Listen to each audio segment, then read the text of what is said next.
There's no easy way out. I just wanna know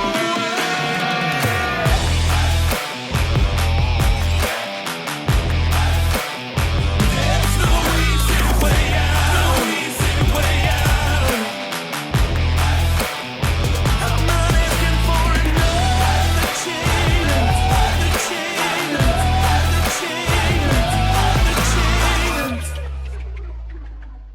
Hey everybody, welcome back to another episode of the No Easy Way Out podcast. My name is Tony Nash, and we are coming to you as always from the Woodworth building in beautiful downtown Owasso, home to my company, AZ Branding Solutions, where we help grow your brand from A to Z. So we got a guest today that I'm pretty excited about. You know him, you've seen him around the AZ place, the AZ offices before. You've seen him on our vlog. You actually saw him interview me on episode 100, and we've talked about having him as a guest before. He's been on a few of our after hours episodes, but Dan Dameron is our guest today. Dan, welcome to the show, man. Thanks for having me, Tony. It's nice to be on the other side of the mic for a change. Yeah, normally he's behind the cameras and the production crew. Dan does so much for AZ, and like I said, he's been on other episodes of the podcast before. But Dan is actually a very interesting guy. He has a lot to talk about, and outside of AZ, he has something much bigger that he's a part of, and we're going to get into that today. We're going to talk about it. But Dan, before I get into talking a little bit more about what you got going on outside of AZ, why don't you tell our audience a little bit about yourself? I love Jesus. I'm married to Sarah. We've been married for 4 years. We're expecting our firstborn daughter very, very soon. And I have the privilege of pastoring Convergent Church right here in downtown Owasso, in addition to working at AZ Business Solutions. So I've got my hands pretty full. So can I reveal the name of the baby girl? Please do. It's Haddon. Yep. Can you tell us why the name Haddon? Yeah, so one of mine and my wife's favorite preachers was a 19th century preacher by the name of Charles Haddon Spurgeon. And for some reason, like, Haddon was the only name that we ever talked about. And I guess it's a name that could have worked for both a boy or a girl. But we had just said in our minds that we want to have a girl and we want this to be her name. So it's a good thing that we're not having a boy because we had no names picked out. Well, I like it. I think it's a good name. It's strong. And I can't wait to meet Haddon. So as I mentioned before, so you obviously work here at AZ. We'll talk a little bit about what you do here, but I think a lot of the people know. We really want to talk today about what you do with Convergent Church. So I know you helped start a church there. You're still in the process of that. But tell our audience a little bit about what you do at Convergent before we get into what Convergent is.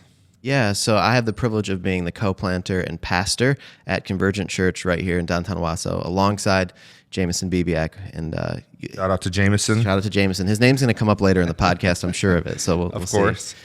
So for those listening who don't know, what is a co-planter?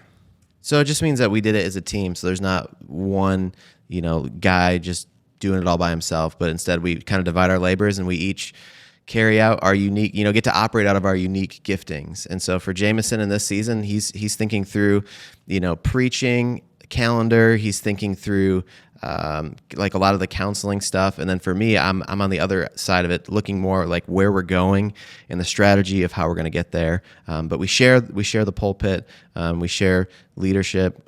We're co-equals. So there is, if the question of who's the lead guy at Convergent Church, the answer is Jesus. So there you go. Well, it sounds like you guys make a good team, like Michael Scott and Jim Halpert, co-managers. Yes. Kind of the same idea. Yep. Is there ever any struggle for power there? Do you guys get along pretty well? Dude, we tell this question always comes up like when we're going through our church membership class. And the answer is there's been several times throughout the span of the last couple of years since we started this thing that we've looked at each other and just been like, man, sometimes I think it would be a lot easier if it was just one of us getting to make all the decisions. But I think it's healthy for the church because they're not at the whim of whatever my recent hobby horse is or what Jameson's hobby horse is. And so I really believe that the church gets the best because, iron sharpens iron. Iron sharpens iron. Proverbs says that there's wisdom in a wealth of counselors and an abundance of counselors. And so, would decisions be easier to make sometimes if it was just one of us? Sure. For sure. But I think that, we make the best decisions together. Well, Jameson's a good dude. I've met him several times. He has an incredible singing voice also. He led the worship at our prayer breakfast. It was pretty awesome.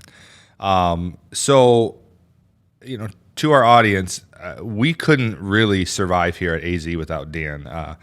Dan's role is project manager. His title is project manager, but really Dan does a little bit of everything. He's got his hands in most things on the digital side of our business. He really is filling more of the integrator role here at AZ, and he keeps the wheels in motion. He keeps us organized. He keeps us on track, as they say in EOS, and he makes sure that I don't go off on too many tangents. But Dan's real passion, like when you talk to him, his real passion is Jesus, which I appreciate because that is my passion as well.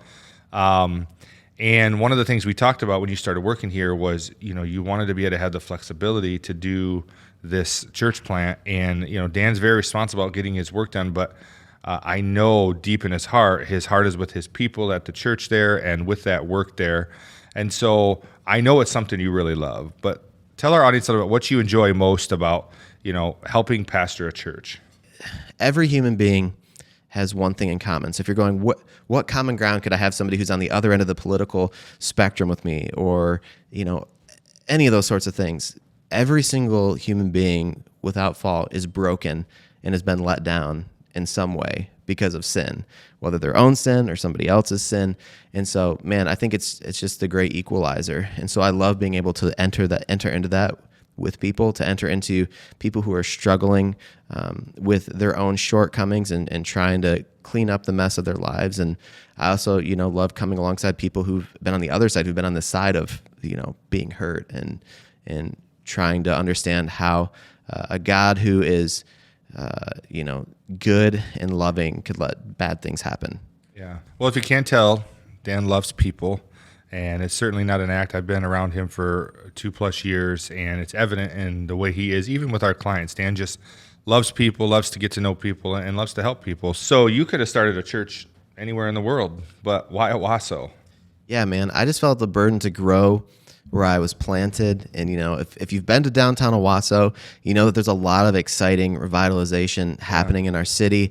I read an article once that said it was like one of the top 10 cities to be in the United States to be an entrepreneur. I don't know how credible that article is, but I still, I like it. I thought it was interesting. We have a lot of, entrepreneurial work happening in downtown. You also look at downtown proper, and it's like there's all this renovation happening to these old buildings, like our building, that the second, third floor haven't been used for years. And so the burden on my heart was like, there's all this external material, rejuvenation happening and growth and all these things, but it's not manifesting itself on a spiritual level. So the most recent statistic that I've seen would show that about 10% of people who live in the city of Owasso would profess to belong to any sort of Protestant church.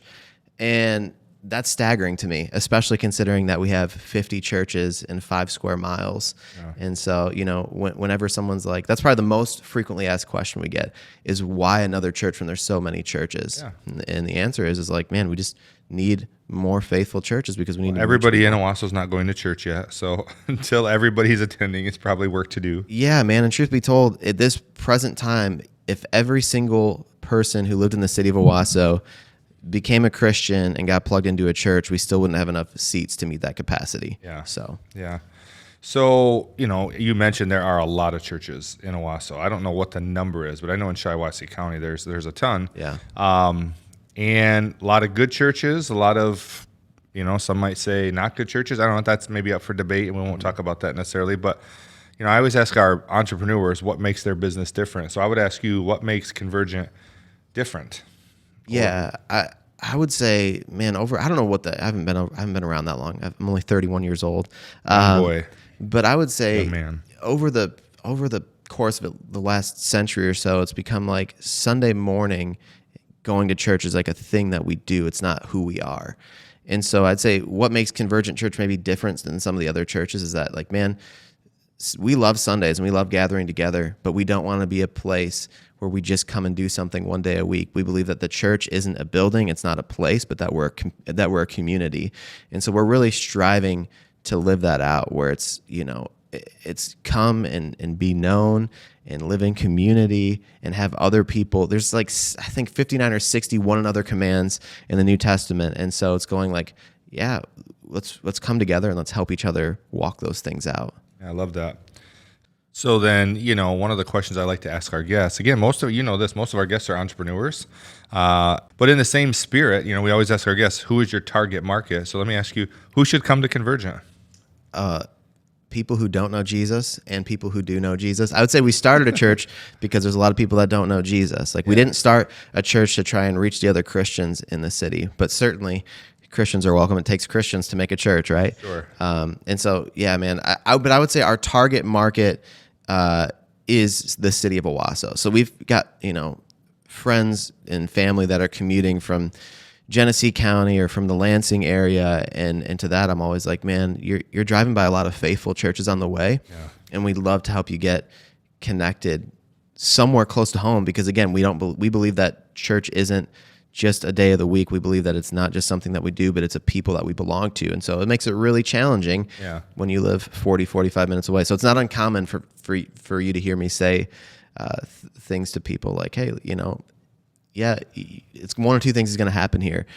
Either you're going to be so kind of like connected in this community that you feel compelled to move your life here, or you're eventually going to get sick of us just talking about Owasso all the time and be like, I want to do something in my city, which I think is great. Go do that. Well, I love that you said, you mentioned the church is not a building. It's not a place. The church is the people. And, certainly there are some really good churches here in our community, but in the world we live in, Christians get a little bit of a bad rap. And I know there are a wide range of Christians, in anything you go to. I mean, you go to a restaurant that's a chain, and sometimes you're going to go to a really good B-dubs, and then sometimes you're going to hit one, and it was just really bad. The wings were dry and, small, and the service was bad, but then you're going to go to one, and it was just completely opposite. So the same is with churches. There are good ones, there are bad ones. The same is with Christians. There are good ones and bad ones. But one of the things I love about attending church, it's our favorite thing to do on a Sunday, is the community, the people that I get to be friends with. When I go through a difficult time, there are a lot of people praying for me, lifting me up, sending me encouraging messages. And so in my experience, and I've been a Christian my whole life, man, Christian people are great. Like the Christian people that I know are kind, friendly, loving. And again, this isn't 100%. I've met some bad ones, but I would say the overwhelming majority of Christian people that I've met that have had their lives changed by Christ are great people. And so I would ask you, from your perspective and working in a church as a pastor, why do you think it is that, Christians get such a bad rap? I think Christians get a bad rap because I think people perceive us as being hypocrites, to which I would say we're 100% hypocrites. Everybody is. Everybody's a hypocrite. The reality is that we are all fallen, fallible, broken people. And even though, the difference I would say with the Christian is we identify that and go, man, I am fallen, I am fallible, I am broken, I do struggle with this sin. I need somebody else to help me. And so, man, it's a constant pursuit and a constant striving in the Spirit to be and to live more like Jesus, but we're all going to make mistakes along the way. So I don't know, whenever we have like a lot of times, new people come to our church, and if they've got any sort of background in church, they're always quick to tell you about like all the churches they've been to in town here and how all of them have hurt them and all this stuff. And I'm very quick to point them out that we'll probably hurt you too. Like we'll probably let you down, but we're family. Right. And, that's what family does sometimes. That's what family does. And, we always pursue reconciliation and we're trying to grow together. Yeah. Well, I think when you come to the realization that, Christians aren't special people and pastors aren't special people, we're just people that are trying our best to do what's right, to do good by our fellow man, to be good citizens, to be good fathers and husbands and wives and children and good employees, and all of these things we're trying, and yet we fail. There's a verse in the Bible that says a just man or a righteous man falls down 7 times but gets back up again.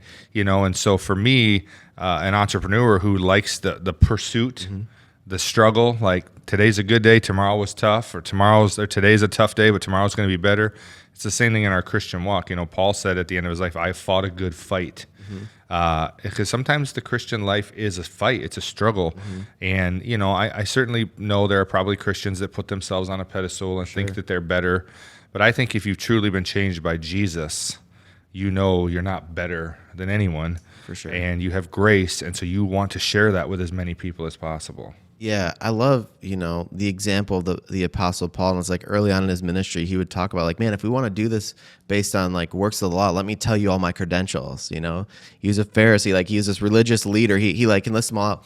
But then by the end of his life, he identifies himself as being the chief amongst sinners. And so I would say, a lot of times when people come to meet Jesus, they find this hope and they can be really zealous, but they can be sometimes zeal without knowledge, which in turn is damaging to people. We see a lot of that in our world today. Absolutely. But, those who walk with the Lord as time progresses, we actually are more and more in tune with our own insufficiencies because, when we look in the mirror, that is Scripture, when we look in the mirror and look to Jesus, we see like, man, I've got so much further to go. Well, I would say if you're watching and you just feel like you just don't like what's happening in the world today, it seems like things around you are getting worse. All you hear is bad news. If you're watching the media or listening to listening to media or looking at social media, you're bombarded with bad things that are happening, and sometimes maybe it feels overwhelming. Maybe you're trying to be part of the solution. Maybe you're just overwhelmed and stressed. But I would say the best thing you could do is, well, first and foremost, come to Jesus, but get connected with a local church. Emmanuel and Convergent are two really good churches, but get connected with a church in your community. Get connected with a local pastor and start meeting some people. I will tell you, it will uplift your spirit. It will make you feel like there is hope, because our hope is not in whoever's elected president. Our hope is not in the next political cycle or, the U.S. Constitution or patriotism. Our hope is in Jesus. And so for me, when things go bad, when the whole world shuts down because of a global pandemic, like I don't lose hope because my hope isn't in those things. And I say that's a result of being around other strong people in their faith that help me through those times. And I think every person watching should get connected with a good local church. Yeah, I agree. So, Dan, I appreciate you sharing that. We're going to learn a little bit more about that, but obviously, you workshopped this segment on me the first time, this new segment for season 5 called 50 Questions, and we go through these things real quick, and I thought you did such a good job coming up with questions for me. I really thoroughly enjoyed that. My family watched it and even said they learned a few things about me. I listened to some of the answers. I'm like, oh, I'd like to answer that one again, but hey, it's on the spot, so you just go and it's out on the internet forever. So we're gonna go through those with you. Some of these, are you ready for that? I was born ready. All right, man. We're gonna start. So, Dan, how did you start your day today? I got up. I went for a walk, inspired by Stephen Myers, who's on the podcast recently. He just said, I get up in the morning and I go for a walk. And I was like, I need that clarity break. Yeah. So I got up, went for a walk, read my Bible by the river, came home, lifted some weights, and now I'm here. There you go. If you could spend one day with anyone in the world, who would that be? Ooh. Dude, that is a tough question, man. I know. I guess just you. Just me? Yeah, just you. Well, here we go. So what would we do? We do what we're doing right now. We do a podcast? We have a podcast and we talk about faith. I'm glad you're living out your dreams at this moment, Yes, Dan. man. It's the best day ever. That's what Chuck Dodge would say. That's what Chuck Dodge would say. Best day ever, no matter what. Why did you want to start? You kind of answered this earlier, but why did you want to start a church in the first place?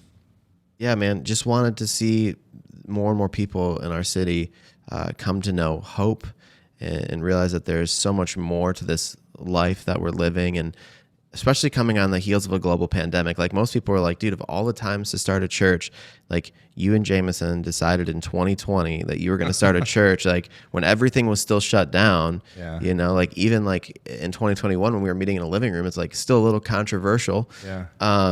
But it's like, you look at, the various protests and riots, however you want to define that, whichever side of the aisle that you're on. But like, if there's one thing that came abundantly clear through the pandemic, it's that people are longing for community, and they really want to belong to something that is bigger than themselves. And I believe that Jesus and his kingdom is the answer to that question.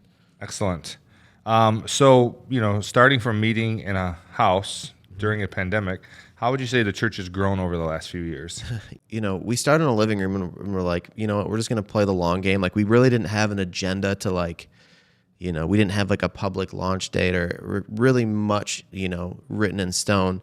But the first week that we met in a living room, we had almost 30 people with kids. And like, again, like just knowing at that time, people's consciences as it pertained to COVID-19 and stuff, we were like, oh dude, we're cramming all these people between like a living room and dining room. And, you know, there's some people that just aren't going to feel comfortable being a part of that. And so like right from week one, we started going, where could we go? So we kind of maintained there for a couple of months, and then just got to the point where we needed to move on to something else. And so reached out to our friends, Nick and Mandy Pydek. Mandy owns, you know, Aviator Jane here in town, and had this beautiful loft. And so then for a while, our church was, you know, functionally homeless, but Mandy was letting us use the loft up there at Aviator Jane. And so just continued to grow, continued to look for our own space. And then it was 2022, September of 2022 September of 2021 that we signed our lease in the Armory, you know, just, you know, not that long after getting going. So it's been slow and steady, which is how I like it. Well, steady wins the race. Well, you were working in the Armory at that time, so you had the opportunity to kind of see what it had to offer. So Yeah. What is one thing you'd love to master? Oh man, I would love to master anything. I feel like I'm somebody that does a little bit of everything. You dabble. I dabble. I've got just enough knowledge to be dangerous, but like there's not one thing that I've really mastered. I should say in this season, I'd really love to master preaching. It's one of those things where I feel like the more that I do it, actually the worse I'm getting somehow, because you get more aware of your idiosyncrasies and stuff. Sure. So I'd love to master that. Do you listen to your sermons? I do. Yeah. I try and listen to a little bit of every single one, and I'm always like, man, why were you talking so fast? Why did you say so many times? You know, but I think, you know, some people could look at that and be like, oh, that's weird. That seems narcissistic. But for me, it's like, I disagree. Yeah. I just have this constant pursuit of getting better. And I think that preaching isn't just being faithful to the text of scripture, but it's being faithful to the people that are listening. And so I just always want to grow. Like, how can I better transition? How can I better illustrate what the scripture is teaching? How can I better help apply that for people and remove myself from being the stumbling block? Yeah. Well, listen, I mean, I make myself watch at least a little bit of every episode, and not because I enjoy watching myself, because again, the camera adds, you know, several pounds, I feel like, and I don't even like to hear the sound of my own voice, which most people don't, because we don't hear ourselves the way that everybody else does. So when you hear your voice, you're like, oh, is that what I sound? But I listen to it to help me get better, to see what are the things I could improve upon, and I think it's great that you do that.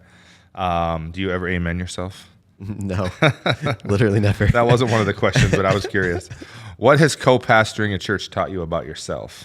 Oh man, honestly, dude, it's a lot like being married, where you just become, again, increasingly aware of your own idiosyncrasies and, you know, your quirks. And so, you know, not realizing what you say and how you act, it's like, oh man, this affects somebody else, and it's not always received well. And so, yeah, I think it's just, it's helped me. People see you differently than you see yourself now. Yes, absolutely. It's made me a better person, though, Pastor for sure. Dan. Yeah. I don't know if you'll remember this, but what was the very first sermon you preached at Convergent? I think I preached on community, actually. So we started with preaching through our core values. So if my memory serves me right, it starts with the gospel as the first value, transparency, and then community. So Jameson took the first two, and then I jumped in on community. Very good. What have you done for the first time recently? I shot a video for like a puppet skit. Yes, with some green screen. And With Covenant Eyes. I'd never done anything like that before. I've never actually been a part of anything where somebody was in a green suit, but there was. Well, we'll see how that turned out. Yeah, we'll leave that in the hands of Jordan. We're going to leave the masterful Jordan Sovis to edit that one. In 10 years, what will you regret doing way too much of? Probably working, you know, like I'm always trying to find that balance of like, you know, how can I just be faithful in each sphere of my life? And so it can be really easy for me just to get, you know, restless and just always want to put my hand to the plow. When I think my greatest regret is just going to be having not spent more intentional time with people. If you could resurrect one person from history and place them in today's world, who would it be? I mean, I'm naming my daughter after him, so probably Charles Haddon Spurgeon. All right. What's your favorite thing about Owasso? I would just say that a lot of the people in Owasso have ownership. Like take the responsibility. I mean, there's always going to be people on the sidelines that are just going to, passively critique everything that's happening. But there's a lot of people in Owasso who are just wanting to get into it and to get their hands dirty. And, I lived prior to moving back here, and when I started AZ, my wife and I had lived in Indianapolis for a short period of time. And it was just so radically different to be in a city that large where it's like nobody... No place like home. Yeah, and just a lot of people that I'd meet just didn't seem really engaged in making the difference as far as like in a government level and stuff. And so, everyone here just owns their stuff. People see trash on the street, they pick it up. What is the strangest nickname you've ever been given? I don't even know what nicknames I've been giving. I'm not like you. I don't have a million nicknames. I'm not the brand daddy. Thanks, Casey Lambert. I don't know. Michael, I feel like Michael Masters used to call me Danner. Danner. Shout out to Michael. Yeah, I'm sure Casey's probably called me one too, but I don't remember what it is. Danner. I remember Danner. What do you think is, in your opinion, is the most important quality that a pastor should have? A warm heart. Good answer. Not just a head full of knowledge, but a heart that's warm to people. What is a daily habit everyone should do? Pray. Why did you name the church Convergent? Yeah, so again, wanting to be a church that isn't just existing for, religious services and worship gatherings. The word converge means to incline towards one another around, a common idea or principle. And so the idea for us being that like Jesus is our converging point. Like you get people from all sorts of different walks of life. Again, faith backgrounds, no faith backgrounds, all sorts of different struggles, different socioeconomic places, but yet here we are, converging and really inclining our lives towards one another. All right, I love that. So if you had to name it something else, what would you name it? Dude, I was actually thinking, that's so random because I was actually thinking about that this morning and I was like, what would I have, I have no idea, man. And I didn't even have anything to do with that. Jameson actually picked the name of the church and I was like, that's great. It wouldn't be Dan Southern Baptist Church. Yeah, no. It has a ring to it, though. It sure does not. If you could have one wish for our community, what would it be? Man, I feel like people are going to be like, that Dan guy just is really religious and talks about Jesus all the time. But it's like, I want people to come to know Jesus because I want people to know a hope that transcends circumstance, a hope that transcends loss, that transcends the grave. And there's only one place for that. So, well, listen, if they get to know you, they're going to find that out eventually, right? So you might as well put your cards out on the table. Like, this is who I am. This is what I'm about. For sure. But I feel like these questions are targeted to elicit. You know how I'm going to respond to these things. And when someone sees me at Corner Pub or something, I don't want them to be like, oh, I can't sit or talk to that guy. I can't have a drink with that guy because he's gonna, and that's not me. Like for me, it's very much integrated in my life. From my personal experience, Dan is the most down to earth dude that there is. He'll talk any topic with you. He just likes getting to know people. So don't be intimidated, but he's a good guy.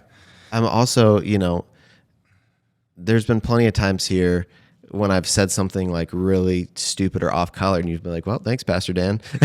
Yes. So if that's any indicator. That's just fun. That's just fun. So speaking of people talking about Dan, let's talk a little bit about Parking Gate. Recently, you made a post. So for those of you who are watching, in our downtown, we have this 2-hour parking rule, and we have a fantastic gentleman, Doc, who has, I think he's volunteered to help enforce that, to assist the downtown business owners in making sure that the spaces in front of their buildings stay clear so that they can service their customers. So Doc, thank you for what you're doing. He served in our military. He's a good dude. We love you. Mm-hmm. And but he's doing the job that nobody else would want, you know. And so there's been, mixed reception to this, parking. Some people think there's no parking issues in Owasso. A lot of the business owners feel that there is parking issues because their customers have to walk half a mile to get to their business. And so, through some efforts and the city council determining now that COVID has passed, because they used to enforce this a long time ago. Mm-hmm. Since COVID, they hadn't. Now we're going to start enforcing parking again, which means most of the spots downtown in front of the businesses are 2 hours. And so some people have been very happy about it. Some people have been making jokes about it. You decided, since it was a tense situation, to just bring a little brevity to it. Yeah. Tell us about what happened. Tell us about your post and what happened. I think I brought levity to it. I don't think I brought brevity to it. I don't know what brevity even means. I think it means brief. I don't You know. made it brief. You made it brief. You No. brought levity to the situation. Yeah, man. And so no, it was definitely like an intense time.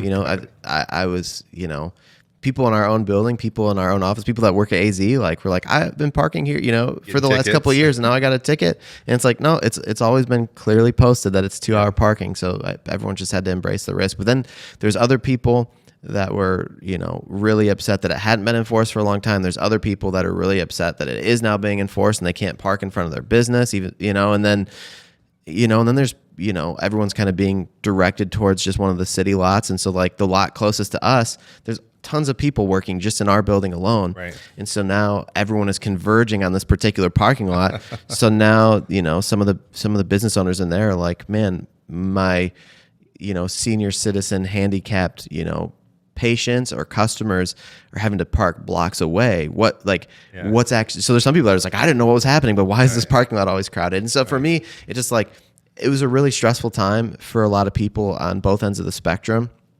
And so somebody on Facebook that day who like lived in the South, I don't even know what was happening, had marked themselves safe from some sort of like global disaster. And I was like, oh, dude, That'd be funny. with all these people that are getting parking tickets, I think it would be really funny to make a post that said, mark safe from the downtown parking enforcement officer or whatever. And I thought it was clever. I thought it was funny. And it got, pretty good response. Some people kind of had their own little things with it. But just to be clear, we weren't making fun of Doc. Doc, if you're watching, we love you, man. We appreciate what you're doing. We were Absolutely. definitely not making fun of you. Yeah. Well, Dan wasn't. I definitely wasn't, but Dan wasn't either. We just were trying to have a little fun with a tense situation. And so I think most people knew that. Yeah, and like the conversations I'd had with people after, like some people that were upset by the poster thought that I was like personally attacking Doc. It's like I didn't even know who the officer was. I didn't know anything about what was happening.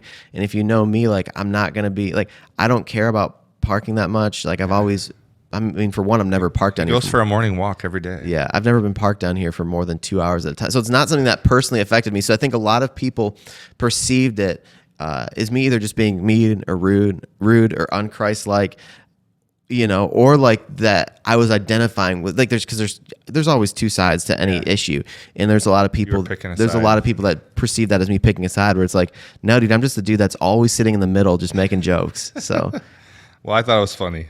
What is one random fact about you? random fact. This would have been on one of the After Hours episodes, but I used to tour in a metal band. What is a totally irrational fear that you have? Going to prison. If you could be like any pastor, alive or dead, who would you choose? Oh man, I just preached on this last week, but like I think comparison kills contentment, and so man, I just want to be whoever God wants me to be in the process. Such a cliche answer. Is it? You would be Spurgeon. Just teasing. He wasn't a true expositor, but that's a conversation for another time. So I don't know if I would want to be him. What do you enjoy most about your job at AZ? Man, just getting to meet people in the community. I lived here for the majority of my 31 years of life, and like just in the I've been here for a few years now, but just the people that I get to meet, and every day, like my prayer at the beginning of the morning is, Lord, whatever lies before me today, let me not use the people in front of me to accomplish a task, but let me use the task to build the people. And so that's just always my mindset. So whether it's interacting with our employees here or interacting with our clients, like it's always just like, man, how can I impact this person's life in a way that they could say my life is better because I've met this person. Very good. What is your favorite way to spend a Sunday? Favorite way is to spend Sunday at church, go out to lunch afterwards, and then I like to nap for like 2 or 3 hours at a time. Some people tell me that's just sleeping, but I still will argue it's a nap. A nap, for sure. Sunday afternoon naps are the best. Describe yourself as a kid. Painfully timid and shy. So much so we had a guy who was my youth pastor when I was in middle school recently started coming to our church, and I was like, oh man, I haven't seen you in 15 or 20 years or whatever. And he was like, yeah, man, I heard you were pastoring a church, and like I couldn't believe it, and just had to see it for my own eyes. What advice would you give to your 16-year-old self? Man, there's so many things. I feel like recently though it's been more or less like, don't waste your youth. Like, be intentional with the time that you have. Be intentional. You know, I have more things to say to my 20-year-old self probably than my 16-year-old self. But just, you know, just be intentional and don't just think about today and what I want to do, but like think about the long game and think about, you know, really where you want to go with life. They say youth is wasted on the young. It really is. What was one thing you loved about school and one thing you hated about school? I've always loved being, even though I was really shy and really timid, like I've always loved being around other people. Like even during the pandemic, like I'd go stir crazy and was like, I got to go hang out with Nick and John at Foster's and, you know, make a really long coffee order. But the thing that I hated was always the schoolwork. Like I've always struggled on like the academic side of things. Like I'm the person that's kind of like, just show me how to do it and I'll do it. Same. But what is your favorite Spurgeon book? oh man. I don't really, he didn't write a ton of books. More commentary. Yeah. Like he had like the Treasury of David. It's a lot of his sermon books. I think one of my favorite ones, probably just his autobiography, just to hear it from himself. When is the first time that you truly felt successful? I think, you know, when I was in high school, I was playing in bands and I had all these aspirations of like, you know, if you ever have access to a Corona High School yearbook, if you're ever at the school or something, and you look back to like, you know, there's like a band page, like local band page. Like I just kind of described like what my hopes and my dreams were for the band, like to be able to release a professionally recorded album, to be able to go on tour. And I was able to do both of those things, like this, like the end of my high school year and like when I graduated. And so, yeah, man, it felt really good to go like, this is what I want to do. And then just to do it. If Hollywood made a movie about you, who would they cast, or who would you like them to cast as you? I don't know. Who do you think should be cast as me in a movie? Who do I think should be cast as you? Oh man, this isn't my interview, but let me see. Mikey, you got any ideas? Who would play Dan in the Hollywood movies there? Zach Galifianakis? Dude, I'd love that. He's got a good beard. I don't know. Oh, Ryan Reynolds. Wow. Okay. Yeah, I mean, if I had my pick, it'd be like Bradley Cooper, but you know. Someone really good looking. Yes. Really, really ridiculously good looking. What is one big goal? Paul Rudd. Paul Rudd. There you go. I think that's a fitting one. What is one big goal you have for Convergent? Like a big goal? Well, our vision is a massive goal. And, you know, if you haven't been triggered by anything else I've said, like this will probably trigger you. But like we really want everyone who lives in the city of Owasso to come and to know and to love Jesus. And we can't force that upon people. That's a work of God's Spirit. But like that's the goal. Like we would say that we live in labor to see his kingdom come to the city of Owasso, you know, and a kingdom exists wherever a king's rule extends. And Jesus's rule begins it begins in people's hearts. And so, man, that's the goal. Well, just to, you know, Jesus said, like when he taught us how to pray, he said, our Father who art in heaven, hallowed be your name, your kingdom come, your will be done on earth as it is in heaven. And so it's like, that's what Jesus told us to pray. So I have to believe that it's what he wants. And so that's what we want for our city. Why not here? Why not now? Yeah. I mean, and listen, to those watching, if you had the cure for cancer, you'd want everybody to know about that.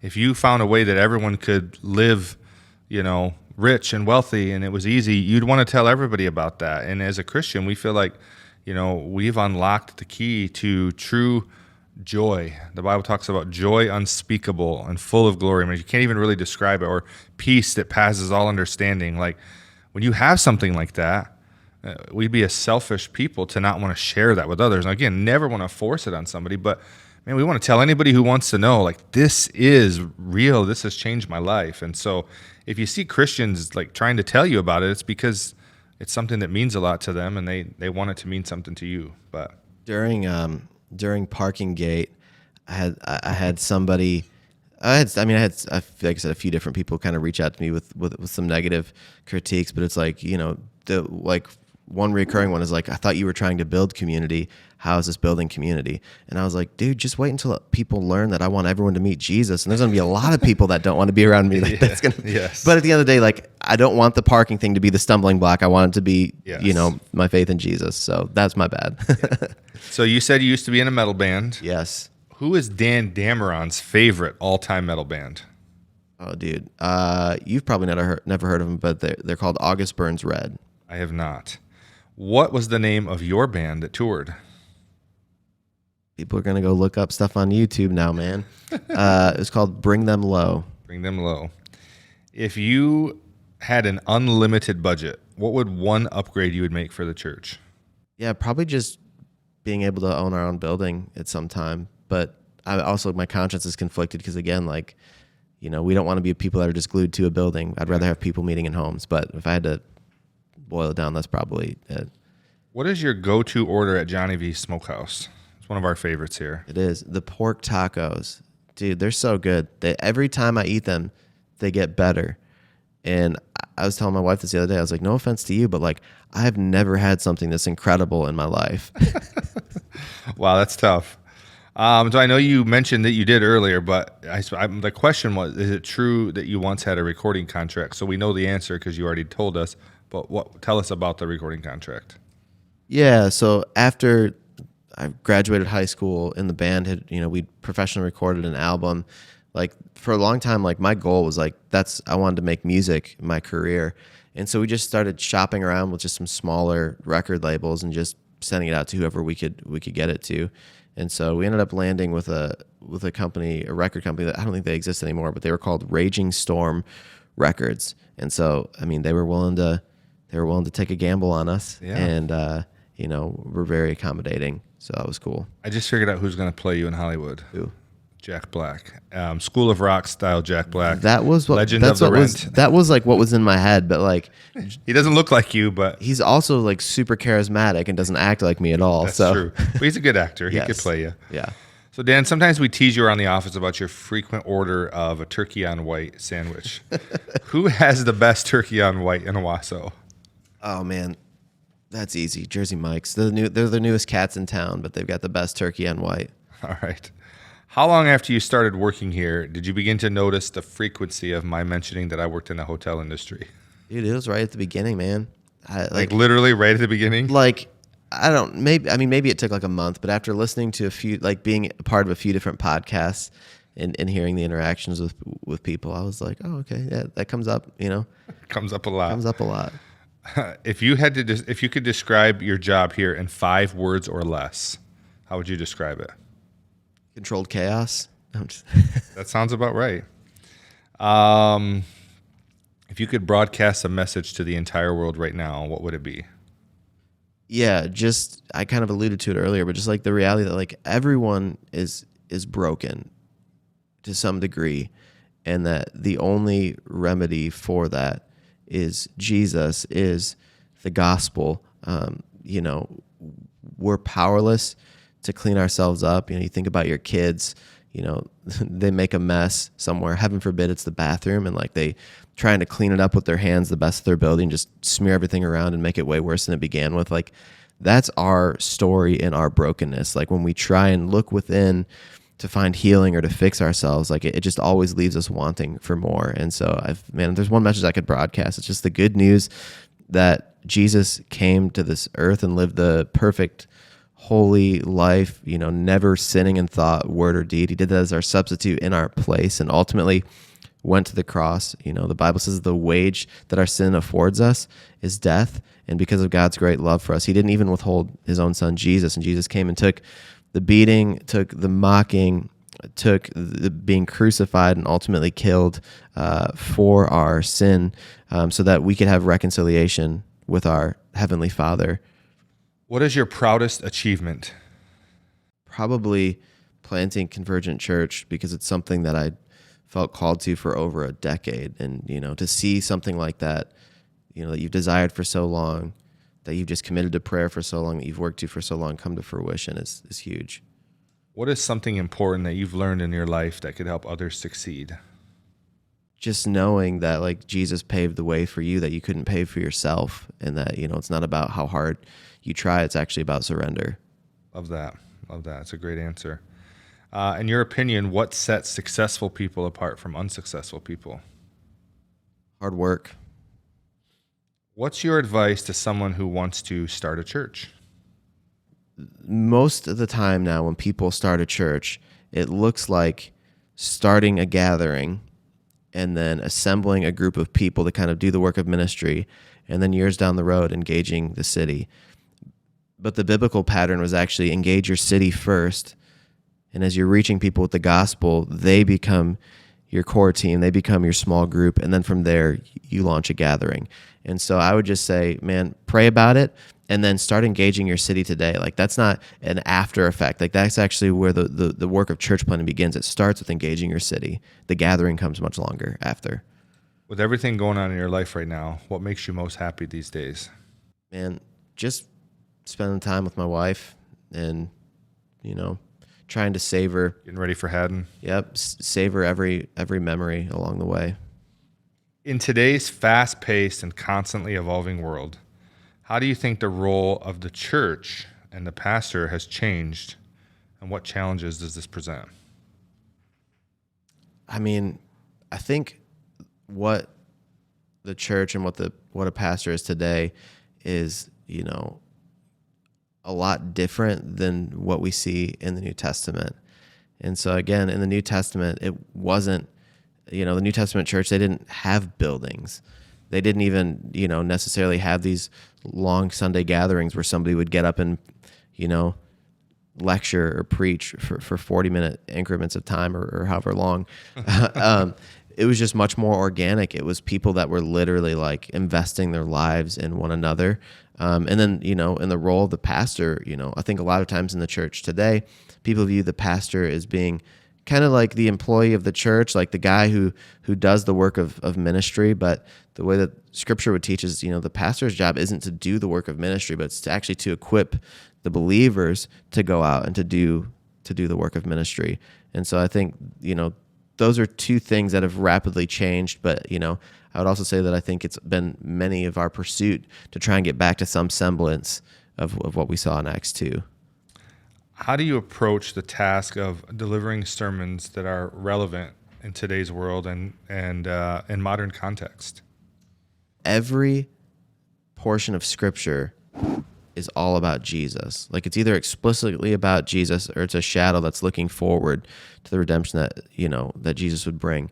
And so, man, I think the gospel, the good news of what Jesus has done, has to be the beeline that we get to in every sermon. But then from there, like, looking at the text and gleaning, how does this apply? Because there's so much, like, being a Christian, being a follower of Jesus isn't just this intellectual assent to a set of particular facts, but it's actually, letting those things penetrate our hearts and change the way that we live. And so, every week when I have the opportunity to preach, it's going, okay, I want to explain to people what this means in the original historical context, what was happening at that time.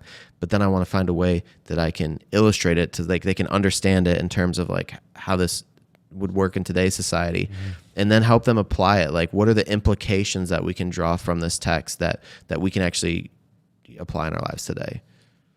So you kind of mentioned this before with a 40-minute, sermon, but what is the ideal length for a sermon?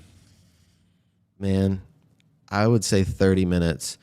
I think I've only hit it one time. So I've hit a 30-minute more than you have for your podcast. That's true. That is true. I'm trying. So tell us then a little bit about, to preach that 30-minute sermon, what kind of preparation goes into that for Dan Dameron? Yeah, a lot of work. A lot of people are like, well, dude, don't you just, like, get up and talk for an hour on Sunday? And it's just like, oh, dude, I'm not, like, you perceive me as being way more intellectual and smart than I actually am.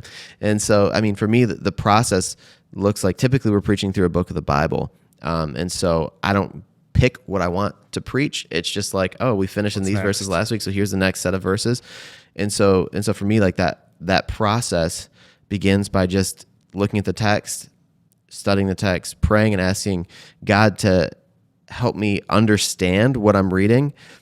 And then from there, asking him to help me see the sermon in the text. What are the points? What's the main emphasis? What are the subpoints? What's the application? And then, praying and asking him to prepare my heart to preach. And then from there, I spend time. I actually start with writing my introduction and writing my conclusion first, because I think that's where a lot of people make a mistake. Yeah. And so making sure that that's cohesive, and then I build out all those points from my outline, and but it's a several day, several hour process. It definitely is. You put a lot of preparation into your sermons. I know that just from observation. So, Dan, you made it to question number 50 here. The last question is, what can people expect when they visit Convergent? They can expect to be embraced wherever they are on their journey. We're not in the business of trying to fix people. We don't believe that's our job, but we believe that that's the job of the Holy Spirit. And so I think, Billy Graham said something to that extent. He's like, it's God's job to judge. It's my job to love.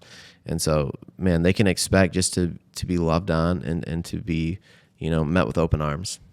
Well, Dan, you did it. 50 questions. Studionics, round of applause. I feel like we know pretty much everything about you. But I think you're going to challenge that, because we always like to do a little game with our guests. And when you were on the After Hours version of our podcast a few years ago, we used to do this segment called Two Truths and a Lie, and you stumped us all. I don't think any of us got what the lie was. And so we've asked you to come back and give me another opportunity to figure out what is the lie. So you've come up with 2 new truths and 1 new lie that you're hoping that I won't know. So you're going to read those out loud, and I get a few questions to ask to try to deduce what is the correct answer. So are you ready? I'm ready. I'm ready. All right, man, let's do this. Let's hear it. Give me your 2 truths and a lie. All right. When I first met my co-pastor, Jameson Bibiak, we instantly hit it off, and we've been like best friends since 2010. Okay. Instantly hit it off with Jameson, best friends since 2010. Sounds legit, but let's keep going. Yeah. I was only 10 years old when I performed in a professional recording studio for the first time, and that studio was owned by Bill Gaither of the Gaither Vocal Band. For all my Southern gospel folks out there. What song did you sing? It's called God of My Father. Was Bill Gaither there?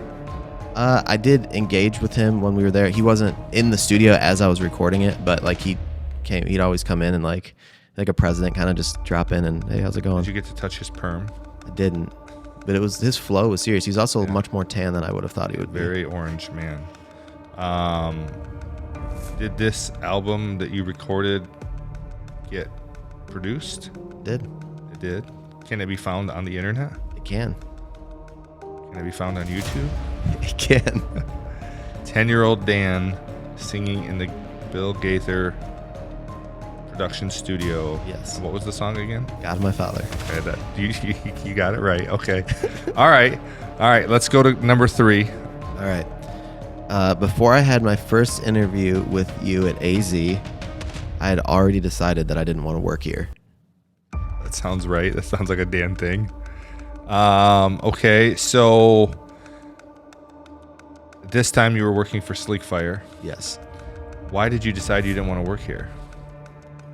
I think it was just like, I think I had interviewed for I was going to interview for a graphic designer or web design position, and I just knew myself, and I'm like, I'd love to work in Owasso. Jordan Silvas was working here at the time. Yeah. He's the one that kind of I remember even telling him no, I'm not going to. Not for me. Not for me. And so I just kind of was like, well, I said I'd do this interview, so I'm just going to come in and we'll just, But I literally had no intention of working here. So you were interviewing me as opposed to me interviewing you, or we were Not even, interviewing dude. I was each just other. kind of, I don't know why I was here or why I was doing what I was doing, but I was just, I think it's because I'm someone who Jordan, you came with high praise and recognition from Jordan. And so I was like, Jordan set this up. So I'm going to, Yeah, Jordan's a good dude. I'm going to honor my commitment. So your hesitation to work here was because of the job as it was described as a graphic designer. Yeah, I don't remember if it was graphic design or web design, but it was just more or less just I'm somebody that's a master of nothing and a dabbler of everything, and so I was like, You want to get I was like, this could stress me out. Yeah. And what was the moment you decided I could do that? Well, the interview went for 2.5 hours long. Yes, it did. And about halfway through, your gears switched. You didn't even end up looking at any of my graphic design work or any of my web design work. No. But you just started laying out on the whiteboard, pretty much what was the, what is the EOS leadership structure, the flow chart. And you're you just asking a lot of intentional questions, and like, where do you see yourself on this? And like the integrator role, I was like, that's where I've always existed. Like, in the first couple of church plants that I helped, like that's the guy. Like I'm the guy that's helping figure out strategy and get traction, and keeping people accountable and making sure we're on track. Well, I knew about 30 minutes in that I wanted to hire you, and as you taught, like I wasn't really interested in your design work at the time. I was more interested in the role that you're fulfilling now, and the role has really grown. And so, okay, so let me go back to question 1 real quick. What year did you say you met Jameson? 2010. Okay, that's correct. And where did you meet him? At like a campfire, like just some mutual friends. I think it was like a bonfire. Okay, who's the friends? They were a couple of ladies that we knew. Oh, Yep. you guys this was single Dan and single Jameson? It was, yeah. Oh, so this was like a go meet some ladies type of bonfire? Yeah. Okay. Well, it wasn't meet ladies. We knew the ladies, and the ladies were probably the reason we were there. Gotcha. Yeah. Gotcha. Were those ladies Sarah or Mrs. Beebehack? No. It's all right. You were married. And that was the first time you two had met each other? Yeah. I don't know about that. So okay. So these two ladies knew Jameson and knew you, invited you guys over at the same time. Mm-hmm. And then you guys became best friends. We hit it off, man. We had music in common. We had faith in common. Beards in common. We had beards. I didn't have a beard at the time, I think. I think he just had a goatee, too. He also had very long hair. This is tough. Okay, so number 1 is you met Jameson in 2010 at a bonfire. You became best friends. And you've been friends ever since. Correct. Number 2 was you recorded. What was the song again? God My Father. God My Father. Age 10. In Bill Gaither's studio, and it got produced, and you met Bill Gaither, and you didn't get to touch his hair. Yeah.